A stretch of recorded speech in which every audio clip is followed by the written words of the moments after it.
Welcome to the Cybersecurity Competition Federation show. I'm Dan Manson. I teach computer information systems at Cal Poly Pomona and serve as principal investigator for a National Science Foundation grant to help form an umbrella organization over cybersecurity competitions.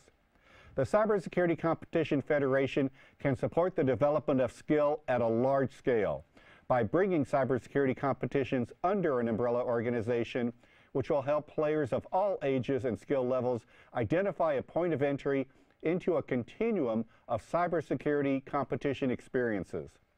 With a focus on communication and promotion, the CCF maintains the autonomy of competition creators, supports their business models, and does not interfere with their sponsorship or funding sources. This week, we take a look at the National Cyber League. NCL was created in 2011 by 4 National Science Foundation ATE centers and the Cybersecurity Policy and Research Institute at George Washington University. Full disclosure, I am also an NCL co-founder through my involvement with the CyberWatch West ATE Center. NCL is an all-virtual competition that combines lab exercises tied to competitions and certifications that can be integrated into college cybersecurity courses. I spoke this week with Commissioner Casey O'Brien about the National Cyber League. Is there a gap that National Cyber League fills that other competitions do not address? I think so. I think the big differentiator for the NCL from other competitions is the one, we see ourselves really as a development league, perhaps a place where students who have never competed in competitions can go to get their feet wet, if you will. And two, the focus on educational objectives first, gaming experience or exercise second, I think is a real big differentiator. You know, the main thing I think the NCL does that most other competitions don't do is we have customized content aligned to games. The main strategy that we've employed the past couple of years is working, and that is partnering with 2- and 4-year college and university faculty to get them to integrate the NCL in the classroom, and we've really seen huge growth with that technique, because if you get a faculty who really believes in this, right, and they make it a requirement of a couple of their classes, you know, they have the ability to influence 60, 75 students at a time, and if we've got 200 or 300 or 400 of these faculty, the numbers really expand quickly. Can you walk us through a scouting report and how a student can use this report? Sure. So the individualized scouting report is simply it's an individualized report that shows how a player did in 2 games designed for individuals. So what I mean by that is the NCL is really kind of 2 distinct seasons, in that we have a portion of the season that are capture the flag games where you, Dan Manson, competes as an individual. And we rank you as an individual, and we measure how you did across a set of, I don't know, 7, 8, 9 competencies. But then there's also a portion of the NCL season where Dan can get together with his classmates and form a team and compete in a capture the flag exercise, but in a team environment. And the scouting reports are for students competing in the individualized portion of the NCL. And we came up with a set of 9 competencies based on the performance-based exam objectives for the CompTIA Security Plus and EC Council Certified Ethical Hacker. What does "where cybersecurity is a passion" mean to you?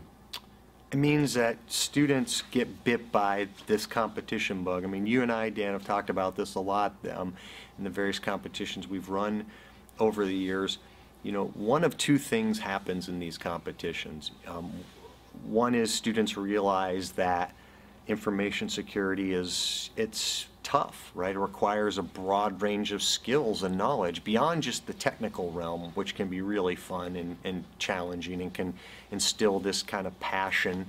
And so they realize, wow, I'm not really cut out for this. And in a way, I think that's actually good, and hopefully students learn that early on in their academic career as opposed to later. But the other thing that really happens is they get bitten by this bug, right? They get something really turns on inside them. There's a challenge that they can't solve, and that they become consumed with figuring out how to solve it, or they're able to connect with another player on their team or another player from another school in a way they hadn't, and they want more, and they want to do this all the time. And that's really, that's the passion that we're looking to instill in students. We want students to just have a voracious appetite for this stuff, and we want to provide safe and challenging environments where they can go practice this and develop this knowledge and skills, and then be able to demonstrate it in environments that are realistic, so they're not actually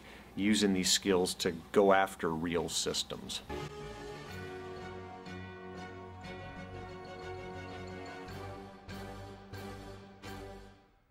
We are continuing our segment this week called Inside the Game. With me again is Dr. Jason Pittman. Jason, welcome back. Thanks again, Dan. Up to now, we've been focusing on national cybersecurity competitions. Let's talk about some international cybersecurity competitions. One that caught my attention this week is SECCON in Japan. The SECCON finals drew 24 teams from 7 nations: Taiwan, the United States, Japan, Poland, Russia, South Korea, and China. Jason, cybersecurity competitions are a national game in this country, but they're also an international game. What are some of the differences at the international level? Well, you see the same types of competitions. I mean, CTF is CTF no matter where you play it, but the way it's played can be different between the cultures. Have you been to an international competition? I have. We've had some teams actually compete in ICTF up in Santa Barbara, which has grown to be a very popular international competition. Now, is the level of play at a higher level, let's say at a CCDC level or another national competition level? Do you see talent, do you see activities, do you see things done that we don't see it at a national level?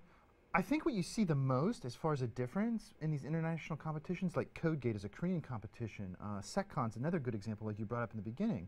What you see is a difference in the challenges, the construction of the competition, although it might be like, for instance, a Jeopardy competition like CodeGate, and we're used to that format in our national competitions, the constructions of the puzzles or the challenges or whatever you want to call them is quite different sometimes. So for students that are just starting, they may be playing, say, at a little league level in a cybersecurity competition, but this is really the true national pro league. Yeah, I think it's a very interesting experience for players because they can see how other cultures approach solving what's essentially the same problem. And where do you think this is going? Are we going to see international competitions continue to grow, and will we ever have a World Series, or do we have that now today where we have teams that play for a national level? Is DEF CON actually a way that you can qualify through a competition to play in the World Series of cybersecurity competitions? In fact, so I think, Dan, with cyber competitions, we can have a true world champion, unlike the NFL or the NHL or some of the pro sports that we're used to seeing. DEF CON is the premier competition. We mentioned that a lot.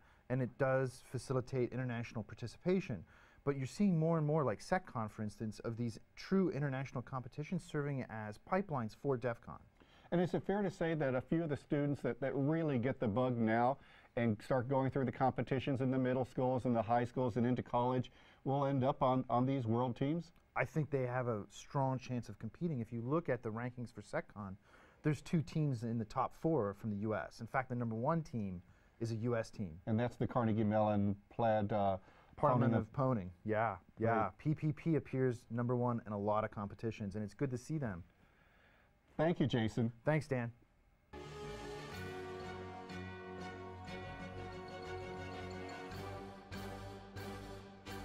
Microsoft announced this week that it is opening its 5th Cybercrime Satellite Center in Singapore.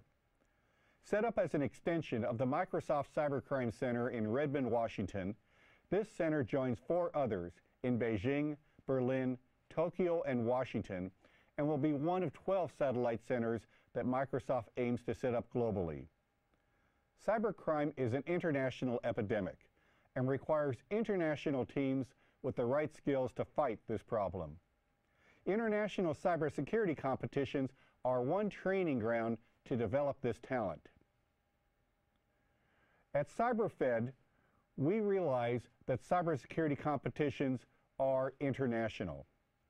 Because of this, We now have a new logo for the Cybersecurity Competition Federation that reflects the global reach of cybersecurity competitions.